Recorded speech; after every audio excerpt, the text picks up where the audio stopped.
xilligii asxaabta iyo gaaladu ay dagaalamayeen Khalid bin Walid baa ugu adkaa muslimka wax la dagaalama markii dambana Sayfullah buu la baxay oo wuxuu ahaa gaalada seefta ugu adag insha Allah ta'ala Asad iyo Abdi Xaafid iyo waxay noqon doonaan seefta ugu adag waana u dhiibaynaa seefta aanu haynay baan u dhiibaynaa hadalka ma badno oo qorax baynu joognaa dad badanna waa sugayaa aad waxaan u soo dhaweynaynaa saraakiisha iyo madaxda noo timi waxaan ugu hambaliyeynaynaa garashada ay garteen oo is xusuusteen meesha ay joogeen ee nagaga hadheen ee aanu ka wada tirsanayn hadday maanta intay is garteen tolkoodu yimaadeen waxa weeye aad baan u soo dhaweynaynaa ugu hambaliyeynaynaa xilligii asxaabta iyo gaaladu ay dagaalamayeen Khalid bin Walid baa ugu adkaa muslimka wax la dagaalama markii dambana Sayfullah buu la baxay oo wuxuu ahaa gaalada seefta ugu adag insha Allah ta'ala Asad iyo Abdi Xaafid iyo waxay noqon doonaan seefta ugu adag waana u dhiibaynaa seefta aanu haynay baan u dhiibaynaa shaqada intii aanu haynay waa soo qabanay wixii hadda ka dambeeyana iyagaanu hogaamin doona inta dambe iyagaanu u daba fadhiisan doonaa cadowgu ha ogaado kii ka naxaya iyo kii ku farxayaaba ha ogaado iyagaa xogtooda haya waxaan leenahay soo dhawaada mar labaad soo dhawaada inta hadhay ee goobtii nagaga hadhay ee saaxiibkay ugu sarreeyo waxaan leeyahay waa intaad nabad qabtaan oo iyaga ka nabad qabtaan annaga gacantayada waad ka nabad gelaysaan intaad iyaga ka nabad qabtaan ka kaalaya intaad iyaga ka nabad qabtaan ka kaalayaan idin leenahay intaasaan uga baxayaa hadday ciidan tahay hadday saraakiil tahayba shacabka halkan qoraxda fadhiya aad baan ugu hambaliyeynayaa ilaa iyo meesha aanu kaga hortagnay ee la yidhaahdo meesha la yidhaahdo Balhada ilaa halkan shacabku qoraxdu wada taagan yahay saraakiishaas wada sugay masaakiisha ayuu wada sugay inta hadhayna intaas soo dhaweyn ka badan baa loo sameeyaa hadday yimaadaan iyo maamuus ka fara badan marka iyagana intaasaan leeyahay adowgana dee hadalka waxa u dhameeyey Asad baa u dhameeyey ciidanka haddii sarkaalka dhex joogay uu ka fakado oo ka tago oo ciidanka ka soo horjeeda u tago fadhi uma yaal marka walaadoon xaq ku dagaalamayn oo ogaan xaq ku dagaalamayn maanta raggaad meesha ku joogtay ee hogaankii baa aanu ku wareejinayno aanu dhiibin fadhi kuma yaal iskeeto wala shirin meesha ka kacay oo Muuse kursiga isku dhajinaya kursiga xaaraanta waqtigiisa dhamaaday isku dhajinaya waana ku leeyahay waxa ku dhimanina leeyahay seeftani mid soo noqonaysa maaha jamaahiirtani mid istaagaysa maaha إن دولانكم معها حدود إلى هذا وسحر إن شاء الله تعالى والسلام عليكم. حمانة فرحان وليا إن هذا كسر ويو فجأة أنا بكرنا يو اللي ما هاي قال خير تدخل هاي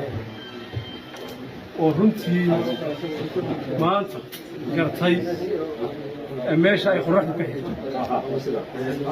عاد بالغو فرح سنة هاي لكن شهر المريسة فجأة أوجه هاي وشهربان وحوي مالتا ظلميga lagu hayo dadkooda iyo dhibka lagu hayo iyo qolaada lagu hayo gartay oo waxa weeye waxa la xaqiiqiyay ma wada xidhan hadda wada xidhan ma wada xijiyaan aad iyo aad baan ugu mahadcelinayaa gudoomiyihii waxbarashada ee gobolka runtii shareeto yimid oo anagu aan howl ku maqnayn haddaan dhaqanka nahay iyo saraakiishan hadda garaadadu ay ka hadleen oo ka yimid Sabakaab oo runtii lafdhabar u ahaa dalka iyo deegaanka waxaan aad iyo aad ugu faraxsanahay imaanshaha yimaadeen halkani waa meeshii aad ku dhalateen waa deegaankiinii waa dadkiinii sida loo gelayo iyo dilka lagu hayo iyo marfaca lagu hayo iyo xasuuqa lagu hayo ee maamulkan musabix uu ku wado waxa weeye dafariidna waa garanayaa dadka loo sheegi maayo inta hadda waxaanu leenahay waqti badan ma harin loo qof baa سليم مايرك وحويري أفر كل يوم تاسات نوح حول هيدا سومالي لان إذا كذا كم هو ربعتا كنت نيا سجال باقوالي بيسدح تروح في شمت أنت كان ربعتي ما أنت لو حويه مرة بركة بالساعات ويسوق رئيس ما أنت لو حوه سجال يلا باتن ما هو أنا أنت أصلا سجال ما ينفع سجال يلا باتن سجال يلا باتن هاي أنا مشكلة دوار وهاينا سجال يلا باتن كاسونا يرد بيسكين أنا يان حويه مسدد وحيري ما له تهندي وبديني فهذا الكيس waxaa ka mid ah la ascaanood waa la dumiyo dad baa dumiyay waxaan u malaynayaa dalaascad cidda dumisay way isaga nina gurigiisa ma dumin midda kale wuxuu yidhi dadka waanu kala safrayna waanu kala saarayna waxaan u malaynayaa muusow hadalku waa dhammaaday faynaliga taaganta maalinta horena waataan kuu sheegan kulilahaago shalab aanu tan annagu aanu ka talaynaa u talaynaa waxaana inooma hadhin waxaan ku leenahay intaadan meesha ku goyn inta aadan inta ku hadhin ku dhammaan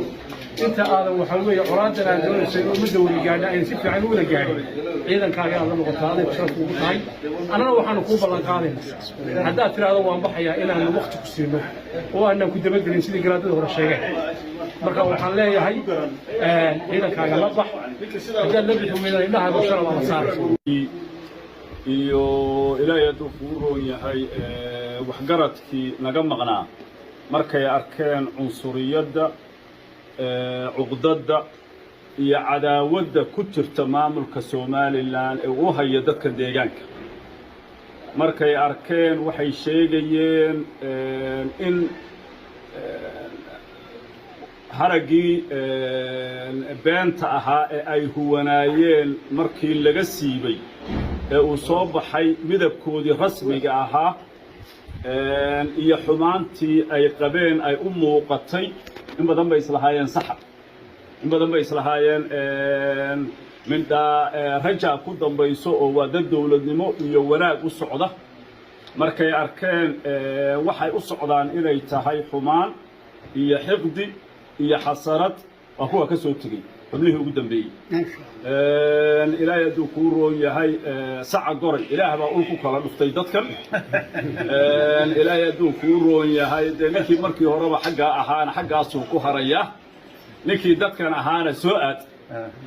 maanta saca gorayba ilaahay baa ku kala dhuftay waxay isugu kaayo jiraan